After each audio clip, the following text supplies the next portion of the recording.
Me confesó que solo se casaba conmigo por la herencia, y terminé vengándome el día de la boda.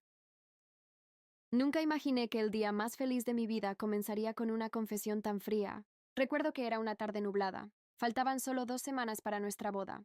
Estábamos en casa, terminando de organizar los detalles. Yo hablaba con emoción de las flores, el pastel, los invitados, cuando de pronto él se quedó en silencio. Me miró con esa expresión que uno nunca olvida. Tengo que decirte algo antes de que demos este paso, me dijo con la voz seria. Pensé que se trataba de alguna inseguridad, tal vez nervios prematrimoniales. Pero no, fue mucho más cruel. Yo no me estoy casando contigo por amor, continuó. Me estoy casando porque sé que, cuando nos casemos, heredarás la fortuna de tu abuelo. Lo sabes, ¿no? Sentí que el mundo se detenía. No entendí si era una broma de mal gusto, o si realmente estaba escuchando lo que creía. ¿Estás hablando en serio? Sí, respondió sin titubear. Eres una mujer maravillosa, inteligente, buena, pero el amor, como lo pintan, no es algo en lo que yo crea. Para mí esto es un acuerdo. Tú ganas estabilidad, compañía, y yo, seguridad financiera. Me levanté sin decir palabra. Caminé hasta el baño, cerré la puerta y lloré en silencio durante casi media hora. Pero no rompí nada, no grité, no cancelé la boda. Volví a salir y le dije, entonces está bien, nos casaremos bajo tus condiciones. Pero recuerda algo, no todo lo que brilla es oro, y no toda herencia viene sin precio. Él sonrió, convencido de que había ganado. Y así nos casamos. Durante los primeros meses, se comportó como el esposo ideal. Detalles, atenciones, cenas, fotos falsas en redes. Parecía realmente comprometido. Pero no lo amaba. Y él lo sabía. Yo simplemente lo observaba. Callaba. Pero anotaba cada cosa. Cada palabra, cada gesto. Cada vez que revisaba mis papeles. O me preguntaba por la herencia con demasiado interés. Hasta que un día llegó la carta del notario. La herencia estaba lista para ser transferida. Solo faltaba mi firma. Cuando me lo contó, llegó con una botella de vino, me abrazó y susurró, ¿ves? Todo está saliendo perfecto. Y ahí, justo en ese instante, lo miré y entendí algo que lo cambiaría todo. Él no solo no me amaba, jamás pensó que yo podría estar un paso adelante. Porque lo que no sabía era que esa firma venía con una cláusula. Una cláusula que yo misma había agregado meses antes, cuando fui a ver al notario en secreto. Una condición que decía, el cónyuge que reciba parte de esta herencia debe permanecer casado legalmente por al menos 5 años y no puede iniciar el proceso de divorcio, sin perder todos los beneficios adquiridos. Y él, que había firmado sin leer, jamás lo sospechó. Ahora, el dinero llegaría. Pero también es mi decisión. Y yo tenía muy claro lo que haría con ella. Cuando el dinero cayó en la cuenta conjunta que él había insistido en abrir, su sonrisa fue lo primero que delató su emoción. ¿Lo ves, amor? Sabía que todo esto valdría la pena, me dijo abrazándome por detrás, mientras revisaba la notificación bancaria en su celular. Yo simplemente asentí. Claro, valió la pena, le respondí. Pero lo que él no sabía era que ese dinero ya no le pertenecía. Gracias a la cláusula del contrato y a una cuenta fiduciaria a mi nombre, él no podía acceder ni a un solo centavo, sin mi autorización escrita y legal. Y aunque seguía creyendo que era el rey de esta historia, el tablero ya no era suyo. Las semanas siguientes comencé a ponerlo a prueba. Le propuse invertir parte de la herencia en una fundación para mujeres víctimas de abuso. Le mostré un proyecto hermoso que había querido liderar desde hace años. Eso es un gasto emocional, me dijo. No tiene retorno financiero. No todo se trata de dinero, le respondí. Para mí sí, contestó sin pudor. Eso me confirmó lo que ya intuía. Su codicia no tenía límite, ni vergüenza. Una noche encontré su laptop abierta. Dudé. No soy de revisar cosas ajenas. Pero esta vez me ganó la intuición. Y ahí estaban, mensajes con un abogado. Una vez que ella me transfiera el acceso completo, pediré el divorcio. A los 6 meses como máximo. Apretaba los dientes. No lloré. Solo pensé, perfecto. Ya me diste el motivo para el siguiente paso. Llamé al notario al día siguiente. ¿Quieres activar la cláusula de congelamiento? Me preguntó. Sí, y necesito también que se redacte una orden de protección. ¿Preventiva sobre los bienes? Colgué, y luego llamé a mi abogado. Él aún no lo sabía, pero lo acababa de perder todo. Esa noche le preparé su cena favorita. Se sentó frente a mí, relajado, confiado, celebrando como si ya hubiera ganado el juego. Hoy transferí todo a una fundación, le dije de pronto. Una que ahora gestiona los fondos. Bajo mi nombre. Él dejó de masticar. ¿Qué hiciste? Lo que tú hiciste fue intentar casarte por interés. Yo simplemente jugué mejor. Eso es mío. Esa herencia era mía. Lo interrumpí. Y decidí no usarla para alimentar tu ambición. Su rostro cambió. El disfraz se cayó. Vas a pagar por esto. No, ya pagué bastante. Por creer que podías cambiar. Y me levanté de la mesa. Lo dejé ahí solo, con su plato frío y su futuro deshecho. Lo que no sabía en ese momento era que él no se iba a quedar quieto. Porque los días siguientes comencé a notar cosas extrañas. Llamadas colgadas, mi auto rayado, cuentas bloqueadas. Y entonces entendí. Ahora él quería vengarse. Y lo peor de todo es que aún tenía una carta bajo la manga.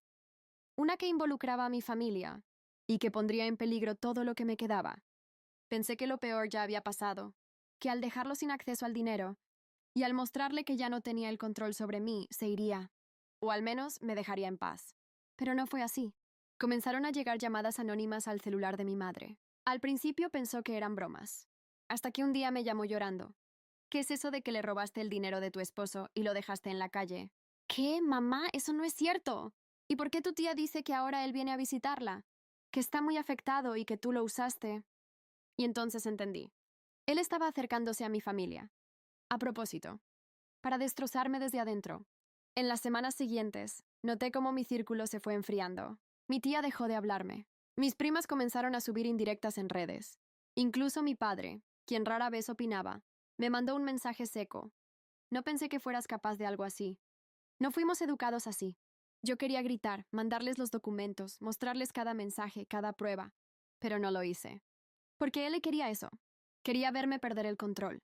Quería aislarme, hacerme dudar de mi valor. Y justo cuando pensaba que ya no podía hacer más daño, me llegó una notificación legal. Una demanda. Por difamación, daño moral y fraude. Firmada por él. Me senté en el suelo con la carta en las manos. Me temblaban los dedos. Sabía que él no tenía pruebas. Pero también sabía que si esto llegaba a juicio, mi vida entera se volvería pública. Y él no quería ganar, solo quería destruirme. Y entonces me rompí. Lloré. Lloré como no había llorado desde que mi abuelo murió. Lloré por la mujer que fui y por la que estaba tratando de reconstruirme. Y justo cuando más sola me sentía, alguien tocó la puerta. Abrí. Era mi madre. Tenía los ojos llorosos. Me abrazó sin decir nada y me entregó un sobre. Dentro una memoria USB con grabaciones. Él también me buscó. Grabé todo. Sé quién eres, hija. Perdón por dudar. Vamos a pelear juntas. Y por primera vez en meses sonreí. Porque ahora yo también tenía una carta bajo la manga. Una grabación que no solo iba a desmentir su historia, sino que iba a exponerlo por completo. La memoria USB que me entregó mi madre contenía 3 grabaciones. 3 pruebas suficientes para destruir la máscara que él había construido, frente a mi familia y, ahora, ante la ley. La primera grabación fue la más directa. Una conversación en la que él admitía que me había engañado desde el inicio, que su plan era casarse, aguantar unos meses y luego deslizarse con la herencia sin dejarme nada. La segunda fue aún peor. Hablaba de cómo manipularía a mis tíos y tías, apelando a su lado tradicional para hacerles creer que yo era una mujer ambiciosa y sin escrúpulos. Y la tercera era simplemente asquerosa. Una charla con su abogado, discutiendo cómo podía quedar como la víctima, si fingía haber sido usado o incluso maltratado emocionalmente. Tenía todo lo que necesitaba. Esa misma semana, mi abogado presentó una contrademanda, con las grabaciones como evidencia principal. No solo anulábamos su demanda por daño moral, ahora él sería juzgado por intento de fraude, manipulación de testigos y difamación. Cuando su abogado recibió la notificación, nos pidió una reunión privada. Mi madre y yo asistimos. Él llegó solo, con los ojos bajos, sin esa sonrisa arrogante. Solo quiero arreglar esto sin escándalos, dijo, casi en susurros. Ya es un escándalo, le respondí. Tú lo empezaste, ahora vas a enfrentarlo. Podemos negociar. ¿Negociar qué? Interrumpió mi madre. Después de mentirle a tu esposa, manipular a su familia y difamarla, él guardó silencio. Y entonces saqué la cláusula final del contrato matrimonial. Una que él nunca leyó. Una que decía, en caso de incumplimiento, el cónyuge perjudicado tiene derecho legal a revocar cualquier beneficio recibido y demandar compensación emocional. Le mostré la hoja firmada por él. No solo perdiste el dinero, le dije, perdiste tu reputación. Tu juego terminó. Él se levantó furioso. Me gritó que me arrepentiría, que no sabía con quién me estaba metiendo, Pero sí sabía. Me estaba metiendo con una mujer que ya no tenía miedo. Una que no necesitaba herencias ni matrimonios para tener valor. Una mujer que no iba a dejar que el amor malintencionado la definiera jamás. El caso terminó cerrándose con un acuerdo judicial. Él perdió el acceso a todo. Y cuando intentó volver con su historia de víctima en redes, las grabaciones filtradas por un familiar suyo, que también se sintió traicionado, lo hundieron por completo. Hoy su nombre está asociado con vergüenza, y el mío con fuerza. Pero esto no fue un final feliz. No todavía, porque aunque él ya no está en mi vida, las heridas que dejó aún cicatrizan. Y lo que no sabía era que aún me quedaba una sorpresa, una que cambiaría todo, porque semanas después, mientras revisaba antiguos correos de mi abuelo, encontré algo, un testamento olvidado, uno que no solo hablaba de la herencia monetaria, sino de un secreto que nunca me habían contado. Habían pasado ya varias semanas desde que todo terminó con él. Su nombre había desaparecido de mi vida, de mis cuentas y de mi paz mental. Pero las heridas seguían ahí, pequeñas grietas en mi confianza, en mi memoria, en todo lo que creía saber sobre el amor, la lealtad y sobre mi familia. Fue entonces cuando decidí hacer algo que había evitado por mucho tiempo: revisar los correos antiguos de mi abuelo. Tenía archivadas decenas de cartas escaneadas, documentos de su empresa, escrituras, notas personales. Siempre me dijo que algún día encontraría entre esos archivos algo importante, pero en vida nunca me explicó qué era. Y entonces lo encontré. Un archivo titulado Testamento personal, solo para ella. Lo abrí con el corazón acelerado. Era una carta extensa, escrita con su puño y letra. En ella me hablaba no solo de dinero, sino de un secreto familiar que jamás imaginé. Te dejo esta herencia porque te la has ganado con tu corazón, no con tu apellido, pero también porque eres la única con el valor suficiente para saber la verdad. Mi respiración se cortó cuando llegué al siguiente párrafo. Lo que nadie te ha contado es que tu padre no es quien tú crees. Lo releí 3 veces. Cuando tu madre quedó embarazada, fue obligada a casarse con otro hombre para proteger el nombre de la familia. Pero el verdadero padre era otro, y él aún vive. De hecho, ha preguntado por ti. Me quedé helada. No sabía si llorar, gritar, reír. Mi mundo una vez más se tambaleaba. En la siguiente hoja había un nombre, una dirección, una carta sin enviar. Mi abuelo había estado guardando este secreto, por años, esperando el momento en que yo estuviera preparada, y ahora lo estaba. Llamé a mi madre. Le pregunté por lo que decía la carta. No me lo negó, solo lloró. Te prometo que te contaré todo, me dijo. Pero hay cosas que ni siquiera yo sé cómo explicar. Le creí. Por primera vez en años sentí que algo estaba por sanar entre nosotras, pero también sentí que debía ir más allá. Así que al día siguiente tomé un tren, con el sobre en las manos, rumbo a la dirección escrita por mi abuelo. Y cuando toqué la puerta, un hombre mayor de mirada profunda abrió. Se quedó mudo al verme. Y solo dijo: eres igual a tu madre. No sabía si abrazarlo, reclamarle o simplemente irme. Pero dentro de mí algo se rompió, y supe que mi historia aún no había terminado, porque acababa de abrir la puerta a la verdad más antigua de mi familia. Él me miró durante varios segundos. No parecía sorprendido, parecía culpable. Eres igual a tu madre, repitió, pero también tienes los ojos de tu abuelo. Yo me quedé en la entrada, sin atreverme a dar un paso. ¿Puedo pasar? Asintió en silencio y se hizo a un lado. Su casa era sencilla, llena de libros, de fotos antiguas, de silencios que hablaban más que las palabras. Nos sentamos frente a frente. Yo temblaba. Él también. ¿Sabías que existía? Pregunté directo. Siempre lo supe, respondió. Pero me pidieron que desapareciera. Por tu bien. Fruncí el ceño. ¿Por mi bien? ¿O por el de ellos? Él bajó la mirada. Tu madre me amaba. Nos enamoramos jóvenes, antes de que ella estuviera comprometida. Cuando supimos que estaba embarazada, yo quise hacerme cargo, pero tu abuelo no lo permitió. Dijo que él se encargaría de todo, que tú nunca tendrías que saber la verdad. ¿Y aceptaste eso? ¿Tan fácil? No fue fácil, pero me amenazaron. Me dijeron que si me acercaba a ustedes, perderían todo. Guardamos silencio. Te vi una vez, ¿sabes? Dijo de pronto. Tenías 6 años. Ibas caminando con tu madre. Yo estaba en la acera de enfrente. No me atreví a cruzar, pero te vi. Cerré los ojos y sentí que algo dentro de mí se desmoronaba. Una parte de mi infancia se reescribía con cada palabra. Pasamos horas hablando. Me contó cómo había seguido mi vida a través de recortes de periódico, publicaciones familiares, redes, cómo celebró mi graduación a solas en su casa. Cómo lloró cuando falleció mi abuelo, sin poder estar en el funeral. Siempre esperé que algún día me buscaras, dijo. Pero entendía si no lo hacías. Yo no te busqué, le respondí. Mi abuelo te dejó en mi camino, y los dos lloramos. Sin orgullo, sin rencor, solo con años de verdad contenida. Antes de irme, me dio una caja. Dentro había cartas que él había escrito para mí durante los años. Una por cada cumpleaños, nunca enviadas, pero todas firmadas con la misma frase. Aunque no esté contigo, siempre serás parte de mí. Esa noche, regresé a casa con la certeza de algo que nunca había sentido. Antes, pertenecía a una historia mucho más grande que la mía. Una historia de amores prohibidos, de decisiones forzadas, pero también de reencuentros. Y por primera vez en mucho tiempo, no pensé en la herencia, ni en mi ex esposo ni en el dolor. Pensé en lo que venía después, porque algo me decía que aún había más por descubrir. Y yo estaba lista para saberlo todo. Después de ese encuentro con quien debía haber sido mi verdadero padre, no pude dormir. Las cartas, su mirada, todo me hablaba de un amor que fue real, pero también de un silencio que me fue impuesto desde que nací. Al día siguiente llamé a mi madre. Le pedí que viniera, que necesitábamos hablar, ya no como madre e hija, sino como dos mujeres que llevan años ocultando emociones. Se sentó frente a mí en la sala.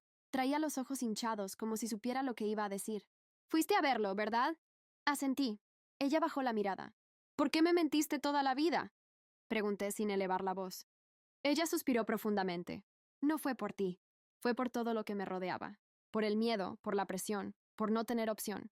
Siempre hay opción, mamá. No cuando tienes 19 años, una familia poderosa y tradicional. Y un embarazo que amenaza con destruirlo todo. Y entonces me lo contó todo. Cómo se enamoró del hombre equivocado, según la familia. Cómo su padre, mi abuelo, le prohibió seguir viéndolo. Cómo la obligaron a casarse con un buen hombre para proteger las apariencias. Cómo lloró cada noche los primeros años, con un esposo que no la tocaba, con una hija a la que amaba pero a quien no podía contarle la verdad. Yo también perdí, dijo llorando. Perdí al hombre que amaba. Perdí la posibilidad de vivir con libertad. Y lo peor es que también perdí tu confianza. Yo no sabía qué decir. Una parte de mí quería abrazarla. Otra necesitaba más tiempo. ¿Y el testamento? Le pregunté. ¿Por qué él dejó ese documento oculto? Porque me juró que cuando crecieras tú decidirías qué hacer. Él creía que merecías la verdad. Yo no supe cómo dártela. Nos quedamos en silencio. El tipo de silencio que ya no duele, sino que construye algo nuevo. Esa noche abrí las cartas otra vez. Y por primera vez le escribí una yo a él, a mi padre biológico. Gracias por no forzar tu presencia. Gracias por esperarme. Ahora que sé quién eres, quiero que sepas quién soy yo también.